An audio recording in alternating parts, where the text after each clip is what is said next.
हामी कहिले कांग्रेस भन्यौं, कहिले एमाले भन्यौं, एमाले बदमाशी गर्छ, माओवादी भन्यौं, माओवादीले बदमाशी गर्छ, चाहिँ राप्रपा भन्यौं। राजा वीरेन्द्रको परिवारको विनाश हिन्दू राज्य र संवैधानिक राजतन्त्रभित्र भएको हो। त्यसबेला हिन्दू राज्य र संवैधानिक राजतन्त्र नै त्यसैले मारेको होला राजाको परिवार। त्यही संसदीय व्यवस्था हो। संसदीय व्यवस्था बेलायतको उत्पत्ति हो। हाम्रो देशको हावापानी तपाईँ हामीलाई हेरेर विकास भएको होइन त पहिलो भनेको छ। अब राष्ट्रभन्दा माथि कसैले पनि राख्न सकिन्न, तर हामीले केही गर्न सकेका छौँ। अब हामी जुन परिवेशमा हुर्किएका छौँ, हामीलाई त्यही नै सबभन्दा ठुलो हो भन्ने लाग्यो होइन। कसैले धर्मको कुरा मात्रै गर्छ, त्यही नै सबैको भन्छ, कसैले राजाको कुरो गर्छ, कसैले यो सरकार परिवर्तन भएर हामी मन्त्री भएपछि सबै हुन्छ भन्छ, राजनीतिका कुरा मात्रै गर्छ, कसैले चाहिँ तपाईँको रोजगारी र विकासका कुरा मात्रै गर्छ। अनि यो समस्या हामीसँग छ। त्यस कारणले हामीले बुझेको नेपाल, मैले चाहिँ दुईवटा बुदामा छोड्दै राख्न चाहन्छु। पहिलो कुरो हामीले जोड केमा दिइरहेका छौँ भने अहिलेको जो हाम्रो देशको अवस्था हो, यो राजनीतिक, आर्थिक, सामाजिक, सांस्कृतिक, धार्मिक कुनै एउटा क्षेत्रमा देखा परेको समस्याहरू यो सङ्कट। देशको अहिलेको अवस्था यो सङ्कट हो। सङ्कट भनेपछि त्यो जगबाट नै त्यो भत्किसकेको हुन्छ, त्यो चरमराइसकेको हुन्छ। त्यसैले गर्दाखेरि हाम्रो समग्र जीवन प्रणाली क्षेत्र भइसकेका छ। सबै आर्थिक, राजनीतिक, सामाजिक, सांस्कृतिक, नैतिक, मनोवैज्ञानिक कुनै पनि चाहिँ जीवन पद्धति हामीसँग छैन। अब त्यसैले हामीले भनिरहेका छौँ, अब यो सङ्कटले सबै चिज भत्काएको हुनाले यो एउटा राष्ट्रिय सङ्कटको रूपमा देखा परेको छ। त्यसकारणले हामीले के गर्नु पर्यो भन्छ भने हाम्रो राजनीतिक समाधान के हो, हाम्रो आर्थिक विकासको समाधान के हो, हाम्रो सामाजिक सांस्कृतिक समाधान के हो, हाम्रो नैतिकतामा आएको जो क्षति छ यसको समाधान के हो, हाम्रो मनोवैज्ञानिक समाधान के हो। जम्मै यो समग्र समाधानको एउटा बाटोमा हामी गएनौँ भने हामी अर्कालाई गाली गरेर चाहिँ बस्ने हामीसँग आफ्नो चिज केही पनि हुँदैन। अर्को मैले यो कुरामा जोड किन दिन खोजेको भन्छ भने हामी इस्युलाई अथवा अंशलाई हामीले समग्र बनाउने गल्ती नगरौँ। जो इतिहास हामीले के गरौँ मूलतिर नबुझ्दा भन्दाखेरि हामी कहिले कांग्रेस भन्यौँ, कहिले एमाले भन्यौँ, एमाले बदमाशी गर्छ, माओवादी भन्यौँ, माओवादीले बदमाशी गर्छ, चाहिँ राप्रपा भन्यौँ, तर सबैलाई एउटैले चलाइरहेको छ, सबैलाई एउटैले पालिरहेको छ। उनका पुकुरा फरक छ। कसैको जनवादी पुकुरा छ, कसैको बौद्धले जनवादी पुकुरो छ, कसैको हिन्दू अधिराज्यको पुकुरो छ, कसैको प्रजातान्त्रिक समाजवादीको पुकुरो छ। चलाएको छ सबैले उद्देश्य होइन। यो तमासा हामीले देशमा हेऱ्यौँ। यस्तो किन भयो भने हामी इस्युमा गयौँ, हामी देशलाई समग्रमा बुझ्न सकेनौँ, हामी इस्युमा गयौँ होइन। माओवादीले जनवाद भन्यौँ, हामी त्यसमा गयौँ, कसैले प्रजातान्त्रिक समाजवाद भन्यौँ, हामी त्यसमा गयौँ। तर हामीले के हेर्न सक्यौँ भने उनी टेकेको जमिन हुँदै, हामी त्यो चिज बुझ्यौँ। उनी टेकेको जमिन हुँदै हो, उसले सोच्ने पद्धति हुँदै हो, हामी त्यो कुरा बुझ्यौँ। अब यो भ्रममा चाहिँ हामी फस्नु हुँदैन भने त्यस कारणले मैले के जोड दिन चाहन्छु भने जस्तो त्यहाँ कार्यपत्रमा त्यहाँ राख्यो माने हाम्रो अध्ययनको निम्ति एउटा सन्दर्भ होस् भनेर मात्रै भने राजा वीरेन्द्रको परिवारको विनाश हिन्दू राज्य र संवैधानिक राजतन्त्रभित्र भएको हो। त्यसबेला हिन्दू राज्य र संवैधानिक राजतन्त्र नै त्यसैले मारेको होला राजाको परिवार। त अब त्यो आइकन मात्र के हुन्छ मेरो प्रश्न। समस्यालाई ठिक ढङ्गले बुझ्न कोसिस गरेनौ भने त्यो दुईटा चिजले मात्रै हुने के हो। जस्तो त्यो घटना हामीले हेर्यौँ, त्यो घटना हो, त्यो एउटा पार्ट हो, समाधानको एउटा अंश हुन् सबै चिज। तर त्यही नै सम्पूर्णता हो भनी गयो भने हामी दरबार हत्याकाण्डको समाधान हामी कहाँ खोज्छौँ, कसरी खोज्छौँ, कसलाई दोष लगाउँछौँ, कसलाई भन्छौँ। त्यस कारणले पहिली समस्या कहाँ छ त्यहाँ जाउँ। मेरो कुरो त्यो पहिली समस्यामा हामी कहाँ फँसेका छौँ त्यहाँ जाउँ होइन। जस्तो अहिले शेरबहादुर प्रधानमन्त्री हुनुहुन्छ, उहाँ एउटा मेकानिजममा बसेर काम गरेर भएको छ राज्यको। अब त्यो मेकानिजमलाई एउटा सिस्टमले चलाएको छ, सिस्टमलाई कुनै विचारले चाहिँ निर्देशित गरेको छ र विचारका पछाडि एउटा फिलोसोफी छ, एउटा चिन्तन पद्धति छ। यो जति कुरा छन् हाम्रा केही पनि छैन नेपाल, हाम्रा केही पनि छैन। हामी समस्या त्यहाँनिर छ। जस्तो यो 7 सालदेखि आएको जुन प्रणाली हो नि, यसको दर्शन पनि बाहिर विकास भएको हो। यो विचारधारा पनि नाम जेसुकै हो, चाहे चाहिँ तपाईँको कसैले कम्युनिस्ट बनोस्, कसैले प्रजातान्त्रिक समाजवाद बन्यो, सबै आइडियोलोजीको अध्ययनको केन्द्रबिन्दु युरोप हो, नेपाल होइन। नेपाली परिवेश हेरेर यहाँका विचारधारा र राज्य प्रणालीको विकास भएको छैन, हामी त्यहाँ फसिरहेका। त्यसै कारण नतिजा जस्तो यहाँ धर्मको धेरै कुरा हुन्छ, तर अफसोस एउटा विडम्बना, मैले धेरैलाई भन्छु, तपाईँ हामी जो धर्मको सबभन्दा बढी कुरा गरिरहेका छौँ, सबैभन्दा बढी भ्रष्ट परिवार तपाईँ हाम्रै हो, यो हामीले स्वीकार गर्नुपर्छ। तपाईँ मुस्लिम हेर्नुहोस्, क्रिस्चियन हेर्नुहोस्, यति पतित, यति भ्रष्ट, यति छाडा चकेको परिवार तपाईँ कसै पनि हामीमा पाखण्ड भयो, पाखण्ड भयो र हामी हर चिजलाई चाहिँ तपाईँको राजनीतिक नाराको रूपमा प्रस्तुत गर्ने, पाखण्ड देखाउने होइन, तर्क वितर्क गर्ने आचरण र जीवन पद्धति भने केही पनि छैन, हामीमा केही पनि रहेन। यो सबै समस्या छ, हामी पहिले यसलाई बुझौँ भने यसलाई बुझौँ। हाम्रो सोच विचार, राज्य प्रणाली, जीवन पद्धति, आचार विचारका कुराहरू हामी सबै पनि यहाँ अलिकति राम्ररी छलफल गरौँ र हामीलाई निर्देशित गर्ने ती चिज के हुन् पहिले हामी त्यो टुङ्गोमा पुगौँ। नत्र भने के हुन्छ भन्छ भने अहिले बारबुदीको विरोध गर्छौँ, अनि त्यसपछि त्यस अगाडि जानुहोस्, त्यही संसदीय व्यवस्था हो, संसदीय व्यवस्था बेलायतको उत्पत्ति हो। हाम्रो देशको हावापानी तपाईँ हामीलाई हेरेर विकास भएको होइन होइन। मैले बुझेको प्रजातन्त्र त दल होइन, दल यहाँ के भन्यो, हामीलाई उनी विदेशीले के सिकाए, प्रजातन्त्र भनेको दलीयता सिकाए। मैले बुझेको प्रजातन्त्र जुन व्यवस्थामा मानिसले अमन चैनसँग, शान्तिसँग, सम्पत्तिसँग जीवन पाउन सक्छ, प्रजातन्त्र त्यही हो, दल होइन प्रजातन्त्र। हामी धेरै ठुलो समस्यामा फँसेका छौँ, पहिले यसको समाधान खोजौँ, पहिले यसको सोचको समाधान खोजौँ। दोस्रो, मैले जस्तो हामी अगाडि एउटा आन्दोलनको रूपमा जाने हो भने हामीले आर्थिक, राजनीतिक, सामाजिक, सांस्कृतिक सबै क्षेत्रको समाधान हामीले पेश गर्नुपर्छ। हामी यो गर्छौँ भने हामी पेश गर्छौँ। जस्तो मैले भनेको हामीले उठाउने नाराले त्यो विदेशमा चाहिँ पलायन गराएको 60 लाख मान्छेले पाउने त्यो जवाब हामी दिनुपर्छ। उसले के पाउँछ? उसले हाम्रो आन्दोलनमा आफ्नो जीवन कहाँ देख्छ? हामीले त्यसलाई सम्बोधन गर्नुपर्ने किन पर्ने? अथवा यो देशले के पाउने? हामी त्यसलाई सम्बोधन गर्नुपर्ने किन पर्ने? त्यस कारणले हामी सम्बोधनमा जाउँ। कुरा हाम्रो सोचको समस्या हो। मैले जोड दिने खोजेको हाम्रो सोचको समस्या हो, हाम्रो सोच्ने तरिकाको समस्या हो, हामीले बोकेका विचारको समस्या हो। समस्या तपाईँको दलको पात्रको होइन। त्यहाँ हामी गयौँ भने हामी पनि भुलिन्छौँ, किन हिजो त्यो देखिएको जस्तो अहिले त परिस्थिति उल्टियो, सारा चिजहरू होइन। अहिले नै राजतन्त्र र हिन्दू धर्म भन्ने मान्छेहरू, अधिकांश मान्छे हिजो गणतन्त्र र धर्ममा हात उठाउने मान्छेहरू हामी देखिरहेको हात उठाएका मान्छेहरू भनेपछि अब एउटा भरपर्दो लडाइँ गर्नेतिर जाउँ। किन समन्वय चिज चाहिन्छ, टिम चाहियो, जनतामा जानेको। जस्तो यहाँभित्र कोठामा बसेर छलफल गरेर कुरो राखेर लडाइँ त हुँदैन। मैले बुझेपछि म उपदेशक होइन, म चाहिँ आफ्नो मत प्रचारक होइन होइन। म देशको निम्ति लड्नुपर्छ भन्ने आफूलाई योद्धा बुझेर आएको मान्छे हो। त्यस कारणले लडाइँ चित्तको निम्ति गर्ने, मत प्रचारको निम्ति होइन। हातको निम्ति लडाइँ गरिँदैन, लडाइँ चित्तको निम्ति गरिन्छ। हामी कसरी जित्छौँ? म देशको नागरिक हुँ भन्ने कुनै पनि नेपालीले हामीसँग बस्न सक्ने गरी हामीले त्यो दिशा हामीले तय गर्नु पर्यो पहिले होइन। कुनै पनि नेपाली हामीबाट कति वातावरण बनोस् जो देशको निम्ति काम गर्छ। त्यस कारणले गर्दाखेरि यिनी सबै चिजमा अलिकति गहिरिएर छलफल बहस गरिकन एउटा निचोड निकालौँ। मलाई के लाग्छ भन्छ भने त्यो एउटा स्पष्ट विचार।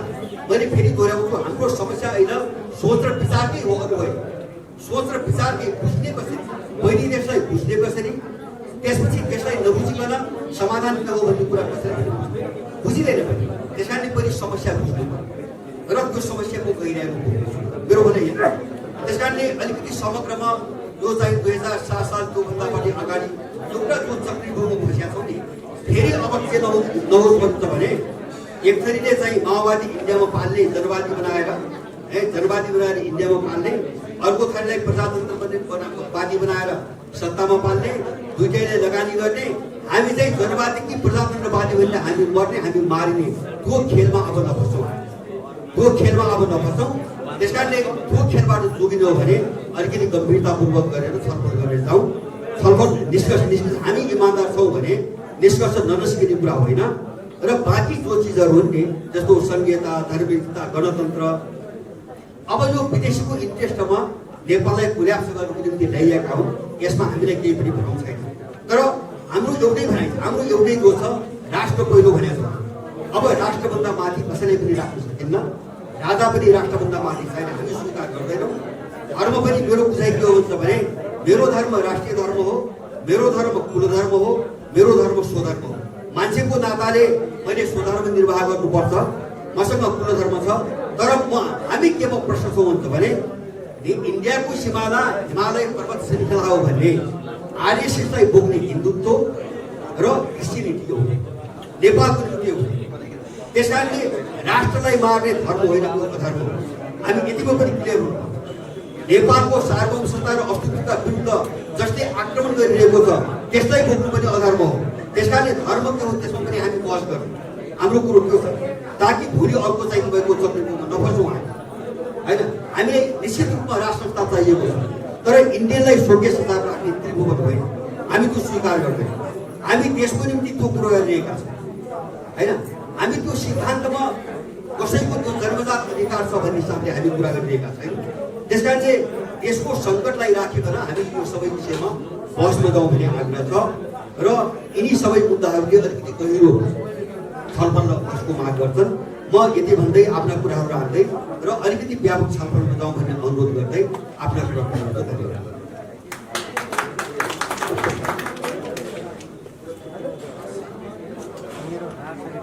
हजुर धन्यवाद, नमस्कार। अब अहिलेको परिस्थितिमा जुन किसिमले तपाईँहरूले एउटा मोर्चाबन्दी सुरु गर्नुभएको छ, यसको औचित्य के? जनआन्दोलनको कुरा पनि गर्नुभएको छ नि तपाईँहरू?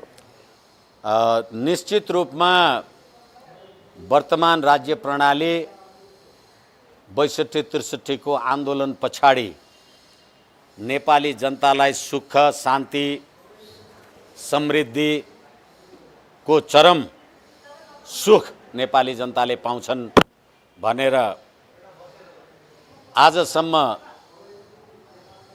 62-63 को आन्दोलनदेखि आज 15 वर्ष आइपुग्दा नेपाली जनता छिमेकी राष्ट्रले तुइन खुस्काइदिएर नदीमा बगेर मर्न विवश छन्। त्यही देशका नेपालका नेताहरू त्यही देशको भारतको नयाँ दिल्लीमा गएर बिल्लीसरी 12 बुँदे समझदारीमा सही गर्छन् र नेपाली जनताको सुख शान्ति समृद्धिको बारेमा उपहास गर्छन्। अनि आजसम्म नेपाली जनताले यो वर्तमान राज्य प्रणालीबाट 17,000 नेपाली जनताका हत्याराहरूलाई नेपाली जनताले सडकमा बसेर सलाम गर्नुपर्ने, इन्टरनेसनल क्रिमिनल कोर्ट अफ जस्टिसमा म जान पाएँ भने म त ठुलो मान्छे हुन्छु भनेर भन्ने, अनि म सर्वहारा हुँ, मसँग 1 कट्ठा जग्गा र 3 तोला सुनभन्दा बाहेक केही छैन भन्ने, तर परिवारको उपचार गर्नुपर्दा युरोप र अमेरिका जाने, क्यान्टोनमेन्टमा 17 वर्ष लडेका लडाकुहरूको तलब र भत्ताको सुविधा अर्बौं खानेर स्विस ब्याङ्कमा 42 अर्ब नेपाली नागरिकहरूको ब्याङ्क डिपोजिट हुने, अनि जनता तुइनमा चुडिएर मर्नुपर्ने, यो राज्य व्यवस्थाको विरुद्धमा हामीले यो संयुक्त जनआन्दोलन मोर्चाद्वारा यो पद्धति प्रणाली र पात्र प्रवृत्ति र प्रणालीका विरुद्धमा हामीले यो जनआन्दोलनको लागि एउटा मोर्चा गठन गर्ने। समग्रमा हेर्दाखेरि तपाईँहरू यो व्यवस्थाको विरुद्ध हुनुहुन्छ र यही व्यवस्थामा टिकेर फेरि मोर्चाबन्दी क्रिएट गर्नुभएको छैन? हो त, किनभनेदेखि हरेक नेपाली जनतालाई, हरेक नागरिकलाई विचार र अभिव्यक्तिको स्वतन्त्रता हुन्छ। र फेरि पनि तपाईँहरूलाई निवेदन गरौँ, तपाईँले एउटा कुकुरलाई नभुक भन्न सक्नुहुन्छ? त्यसैले विचार आवाजको स्वतन्त्रता संसारमा कसैले कसैलाई रोक्न सक्दैन। हिजो 62-63 को आन्दोलन गर्दाखेरि तत्काल कायम रहेको 47 सालको संविधानको विरुद्धको लागि आन्दोलन गर्नुभयो। हैन, 62-63 को जनआन्दोलनले पुगेन र नेपालीहरूलाई तपाईँहरू फेरि अर्को जनआन्दोलन किन चाहियो तपाईँहरूले? कस्तो राम्रो प्रश्न गर्नुहुन्छ तपाईँहरू भने 62-63 को आन्दोलनको लागि चाहिँ असहमत जनता सडकमा निस्किनु भयो, अनि तपाईँले अहिले होली वाइन र क्रिस्चियनिटीको आधारमा बनेको तत्कालीन नेपालका लागि बेलायती राजदूत को संलग्नतामा नेपाललाई क्रिस्चियन राष्ट्र बनाउनु पर्छ, एन्ड्रयू स्पास्कीको संलग्नतामा नेपाललाई क्रिस्चियन धर्मनिरपेक्ष राष्ट्र बनाउनुपर्छ भनेर लेख्दाखेरि अनि नेपाली जनताले आन्दोलन नगरेर के गर्ने? हिजो तपाईँका लागि आन्दोलन गरे नेपाली जनता ठिक, अहिले देशको लागि आन्दोलन गरे नेपाली जनता बेठिक। यसकारणले राज संस्थाको पक्षमा तपाईँहरू आन्दोलन ल्याउँदै हुनुहुन्छ होइन? जनआन्दोलन निश्चित रूपमा इस्वी मलाई लाग्छ 1759 मा बेलायतमा ओलिभर क्रमवेलको टाइममा, त्यतिखेर जब तपाईँले बेलायतको राज संस्थालाई विस्थापित गर्नुभयो अनि त्यो ओलिभर क्रमवेलको टाइममा जति मान्छेहरूले मृत्युदण्ड प्राप्त शहादत प्राप्त गरे होला, बेलायती जनताले 10 वर्ष पछाडि 1761 मा बेलायतमा राज संस्था पुनर्स्थापना गरे। कम्बोडियामा हामीले हेरेका छौँ र संसारका 10 सुखी राष्ट्रहरूमध्ये राज संस्था भएको क्यानाडा पहिलो राष्ट्र हो, सुखी राष्ट्र। तर गणतान्त्रिक संहिता भएका देशहरू पनि त समृद्ध छन् नि त। तपाईँले विकासको खुड्किलो टेकेका छन्। तपाईँले क्यानाडा, डेनमार्क, स्विडेन भन्दा अमेरिका, भारत सम्पन्न देख्नुभयो? स्विजरल्यान्ड हेर्नुहोस् न तपाईँ, संहिता छ स्विजरल्यान्डमा। तपाईँ परिवेष्टिक राष्ट्र एकछिन मैले सम्पन्न राष्ट्रको पहिलो नम्बरमा डेनमार्क, त्यहाँ राज संस्था छ। त्यसै गरेर स्विडेन हो। अब अहिले तपाईँले स्विजरल्यान्डको उदाहरण दिनुहुँदैछ अनि तपाईँ इथियोपियाको उदाहरण दिनुहुन्न। हुत्सी र तुतु भनेर जातीयताका नाममा नरसंहार भएको तपाईँ उदाहरण दिनुहुन्न। तपाईँ बर्माको उदाहरण दिन सक्नुहुन्न। तपाईँ भुटानको उदाहरण दिनुहोस्। एकछिन तपाईँ हो नि त भुटानमा पनि। हो, भुटानमा भारतको कठपुतली बन्नु परेको छ। हो, भारतको कठपुतली बनेको छ, बन्नु परेको छ। यसै कारणले गर्दा कठपुतली नै बन्नु परेको थियो भने त र फेरि नेपाल तपाईँले संसारका अरू राष्ट्रसँग युएनओ का 193 सदस्य राष्ट्रहरूसँग नेपालको तुलना गर्न सक्नुहुन्न।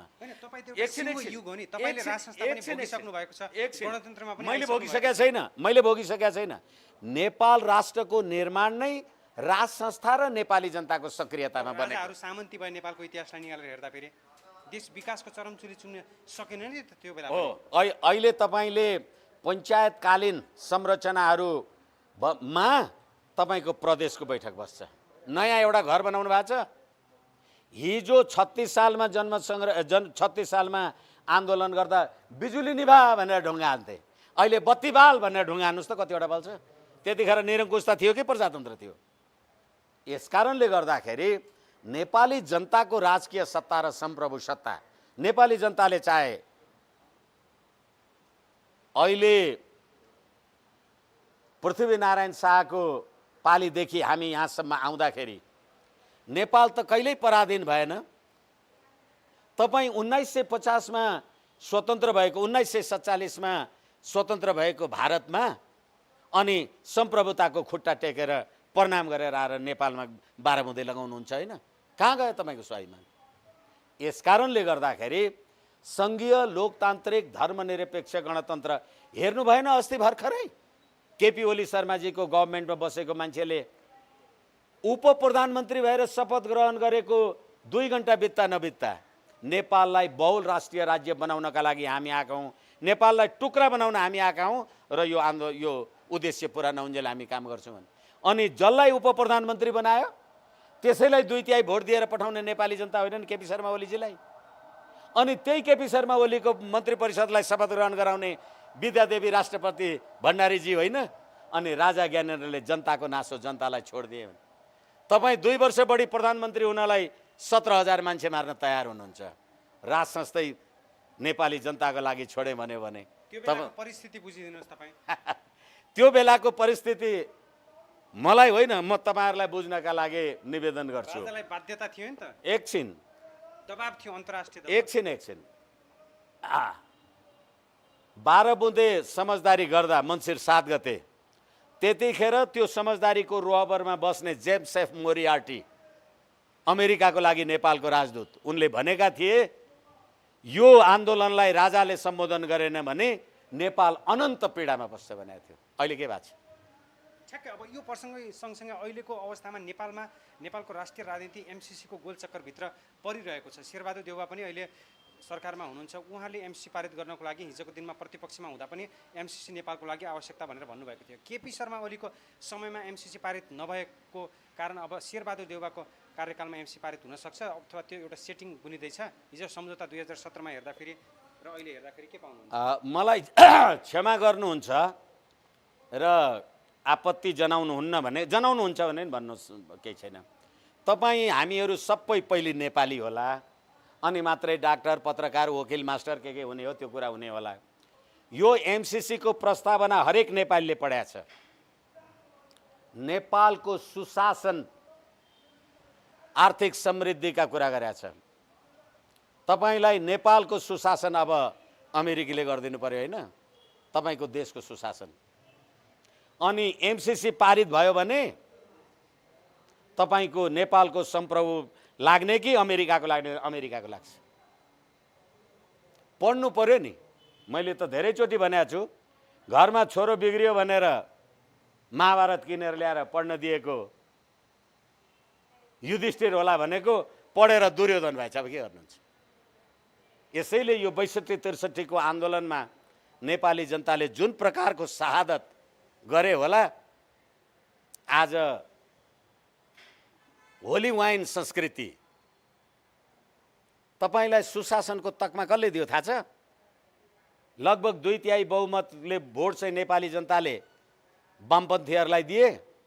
अनि दक्षिण कोरियाबाट आएको विधवा हक जहानले चाहिँ 1 करोडको सुशासनको तकमा लगाउने केपी शर्मा ओलीजी होइन। अनि अहिले शेरबहादुर देउवालाई त्यही एमसिसीको सुशासन चाहिएको छ। तपाईलाई अमेरिकाको सुशासन चाहियो कि नेपालको चाहियो? अब ठ्याक्क विश्व राजनीतिमा नेपाल नभए पनि अहिले अन्तर्राष्ट्रिय चासोको विषय भनेको नेपाल भइरहेको छ नि। अमेरिका पनि नेपालमा सक्रिय रूपमा उदाइरहेको छ। अब यो परिस्थितिमा चीनको अवस्था, भारतको अवस्था र समग्रमा युएसको अवस्था हेर्दाखेरि कस्तो पाउनुहुन्छ? यी 3 राष्ट्रहरूको गोलचक्करमा कहीँ कतै नेपाल अनन्तकालसम्म त्यो दुष्चक्रमा फस्ने त होइन भन्ने त्यो आशंका पैदा भएको हो? फस्ने त होइन भन्ने होइन, फसिसक्यो भन्नुहोस्। तपाईले दिल्लीमा 12 बुँदे समझदारी गर्दा जुन जुन शक्तिहरू उपस्थित भएका थिए, दिल्लीमा भएको 12 बुँदे समझदारी पेन्सिलले हिन्दीमा लेखेका थियो। शेरबहादुर देउवाले कति बुझेर सही गर्यो? त्यसको नेपाली उल्था गर्ने को? प्रणब मुखर्जी भारतको राष्ट्रपति अहिले परलोक भयो होला। अल जजिरा टेलिभिजनमा उनले भनेको छ कि त्यो 12 बुँदे समझदारी हामीले बनाएको र हाम्रो इच्छाअनुसार हुन्छ। अब अहिले तपाईँ इन्डिया, अमेरिका, चीनको गोलचक्करमा पस्ने भने रसुवा केरुङ काठमाडौँ रेलमार्ग कहाँबाट ल्याउने? चीनको बिआरआईबाट ल्याउने, बेल्ट एन्ड रोड इनिसिएटिभ्सबाट। अनि तपाईँले रसुवा केरुङ काठमाडौँ बुटवल हुँदै गोरखपुर बिजुलीको तार कहाँबाट लाने? रसुवा केरुङ काठमाडौँबाट। अनि इन्डो पेसिफिक स्ट्राटेजीको अभिन्न अङ्ग हो भनेर ऱ्यान्डी बेरीले एमसिसी अमेरिकी रणनीतिको अभिन्न अङ्ग हो भन्ने। अनि त्यहाँबाट चाइनाले यहाँ रेल कुदाउँदा तिमी माथि अमेरिकाले बिजुली तान्दै गऱ्यो भनेदेखि देश गृहयुद्धमा, देश अमेरिका र चीनको द्वन्द्वमा पस्दा यहाँ नेपाली नमरेर अमेरिकाबाट मर्न आउँछन् यहाँ? खोइ बुझ्या भने। र एमसिसी जहाँ प्रयोग हुन्छ त्यहाँ नेपालको कानुन लाग्दैन। तपाईँ एमसिसी को धारा 2 को उपधारा 2 को 7 2 पढ्नुहोस्। एमसिसीले काम कारबाही गरेको ठाउँमा कसैले कसैलाई मार्यो भने नेपालीले गएर पक्रिन पाउँदैन। नेपालको सेना, प्रहरी, सुरक्षा शक्ति निकायले एमसिसीमा प्रयोग भएको वित्तीय संस्थाको लागि दुरुपयोग गर्न पाउँदैनन्। मेरो देशको सेनालाई आदेश गर्ने तिमीको र त्यसलाई पारित गर्ने यी कुलङ्गारहरू राष्ट्रवादी? अनि भारतको समर्थन छ रे, अमेरिकाको छ रे, नेपालको समर्थन भएको सरकार चाहियो। ठ्याक्क देउबा सरकारले गरेको एउटा निर्णयलाई मैले मूलभूत विषय बनाउँछु। अब अहिलेको परिस्थितिमा देउबा सरकारले कुलमान घिसिङलाई महाप्रबन्धनमा, विद्युत प्राधिकरणको महाप्रबन्धनमा नियुक्त गर्नको लागि ठाडो आदेश दिनुभएको छ नि। यसले भोलिको दिनमा पार्ने प्रभाव अथवा यसले सकारात्मक प्रभाव पार्छ अथवा ऊर्जाको क्षेत्रमा एमसिसी पनि जोडिएको हुनाले कुलमान घिसिङको एमसिसीको विषयमा उनको भूमिका कस्तो हुन सक्छ? तपाईहरुसँग मैले कुरा गरे जस्तो लाग्छ। पहिले कुलमानजीको बारेमा कुरा गर्दाखेरि होइन, उहाँले विद्युत प्राधिकरणमा प्रमुख भएर आउँदाखेरि राम्रो कुरा गर्नुभएको छ भनेर भने हो। तर जब उहाँको पदावधि सिद्धिएर उहाँ पदमुक्त हुनुभयो, कुलमान घिसिङजीको पक्षमा अमेरिकामा नारा लायो, याद गर्नुहोस्। अनि कुलमान घिसिङजीको पक्षमा अमेरिकामा नारा लाग्ने र एमसिसीको कुरा हुने। एमसिसीमा कुलमान घिसिङलाई जोडेर हेर्न मिल्छ? एकैछिन धैर्यताको लागि क्षमा चाहौँ। बेलायतमा नेपाली बस्छन् कि बस्दैनन्? अस्ट्रेलियामा, जापानमा, जर्मनमा बस्छन् कि बस्दैनन्? अनि कुलमानलाई लगानी बहाली गर भनेर एमसिसी आएपछि अमेरिकामा नारा लाग्छ भनेदेखि आमा भन्यो भने बुवाको श्रीमती भनिरहनु पर्दैन नि? किन भयो? मेरो अधिकांश देशहरूमा नेपालीहरू बस्छन्, अमेरिकाका नेपालीहरूले समर्थन जनाए त के भयो? के आश्चर्य भयो? होइन, जर्मनकोले किन जनाएन? जनाए होलान्, त्यो बाहिर सार्वजनिक आएन होला। होइन, अनुमानको बारे नै देख्नुपर्छ भन्ने होइन, छैन होला नि। तपाईँले देख्नु भएन भने मैले देखेँ नि। जर्मनमा किन लागेन? जापानमा किन लागेन? अस्ट्रेलियामा किन लागेन? थाइल्यान्डमा किन लागेन? यसको जोड के हो त? ठ्याक्क यसको जोड त्यसैले मैले अघि तपाईँलाई भने माथि 450 केबी प्रसारण लाइन कहाँसम्म पुग्छ? भारतको गोरखपुर। नेपालको विद्युत प्राधिकरणमा अमेरिकाले लगाउने 50 करोड डलर भारतको गोरखपुर पुग्ने के हो त्यो, यदि इन्डो पेसिफिक स्ट्राटेजी होइन भने? एमसिसीको विषयमा कुलमान घिसिङ नबोल्नुलाई संयोग मात्र भन्न मिल्छ अथवा उनी किन बोलेका होनन् यो विषयमा? ऊर्जाको क्षेत्र भएको हुनाले त उहाँ बोल्न पर्ने हो नि त। एकैछिन, नेपाल विद्युत प्राधिकरणले नै जिम्मा लिन सक्ने त्यो आधार तय गर्नको लागि कुलमान घिसिङले अग्रसर भूमिका खेल्न सक्छन्, उनले बोल्न सक्छन्। तपाईँले अहिले यति नेपालका जलविद्युत परियोजनाहरू जति जति छन् ती सम्पूर्ण कुरालाई तपाईँले एक्जिक्युट गर्नुभयो भनेदेखि तपाईँलाई 50 करोडको अमेरिकी सहायता चाहिन्छ? मलाई देशभित्रबाट देश बाहिरबाट फोन गरेर नेपाली जनताले भनेका छन् 50 करोड अमेरिकी डलर भनेको लगभग 50 अर्ब नेपाली रुपियाँ हो। 3 करोड नेपाली जनतालाई बाँड्ने हो भने एउटालाई 1833 रुपियाँ पर्ने रहेछ। सरकारले खाता खोलोस्, हामी 1833 रुपियाँ खातामा जम्मा गरिदिन्छौँ, एमसिसी चाहिँदैन। नेपाली जनताको अभिमत, नेपाली जनताको राजकीय सत्ता र सम्प्रभु सत्ता अनि नेपाली जनताको विरुद्धमा तपाईँ एमसिसी ल्याउने? यसै कारणले गर्दाखेरि हाम्रो संस्कृतमा भन्छ नि, कुपुत्रो जाए त क्वचिदपि कुमाता नभवती भने। आमा चाहिँ कुमाता हुन्न अरे, पुत्र चाहिँ कुपुत्र पनि पैदा हुन्छ अरे। कुपुत्र पैदा भएको छ नि 12 महिनादेखि। यसै कारणले एमसिसी नेपालको राष्ट्रिय हित उन्नतिको विरुद्ध र नेपाललाई अमेरिकाको इच्छा अनुसार चाइनाको प्रतिशोध पारित पुरा गर्नका लागि मानसरोवरसम्म पुग्नलाई एमसिसीमा काम गर्ने अमेरिकीहरू को आयो तपाईँले चेक गर्न सक्नुहुन्न? तपाईँले प्रश्नमा पूर्णता दिनु भएन नि। हिजो कुलमान घिसिङको पक्षमा अमेरिकामा जुन किसिमको जुलुस लाग्यो, नारा भयो, नेपालमा एमसिसीको कुरा उठेको थियो, यो किन भएको थियो यसको बारेमा भनिदिनुहोस्। होइन, त्यसैले मैले तपाईँलाई भनिसकेँ नि, मजबुन जान जाते हैं लिफाफा देखकर।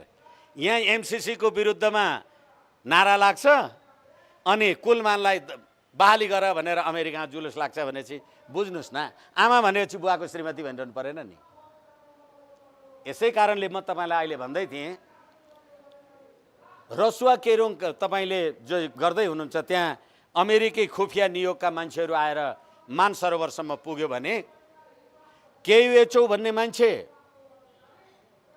पुस 5 गते केपी शर्मा ओलीले प्रतिनिधि सभा विघटन गर्दा चीनको अन्तर्राष्ट्रिय विभागका उपप्रमुख केयुएचओ यहाँ आएर नेपालको राजनीतिक अस्थिरताले चीनको सुरक्षा व्यवस्थामा खलल नपुगोस् भनेको 5 महिना हुँदैछ। अहिले सर्वोच्च अदालतले श्री 5 को सरकारले मन्त्री परिषद बनाइदिएपछि अब एमसिसी लगाउनका लागि अमेरिकी सैन्य दस्ताहरू रसुवा केरुङ पुगे भनेदेखि चीनको सुरक्षामा खतरा भयो भने चिनिया र अमेरिकी सेनाको द्वन्द्व हुँदा के हुन्छ? 5 महिना अगाडि भनेको थियो, अहिले हुँदैछ। समग्रमा नेपाल सरकारले गरेका काम कारबाहीको बारेमा डिस्कस गरिदिनु भयो र समग्रमा एमसिसीको विषय लगायत नेपालको बारेमा केन्द्रित भएर बसमा सरिक भइदिनु भयो। धेरै धेरै धन्यवाद। हस्, धन्यवाद, नमस्ते।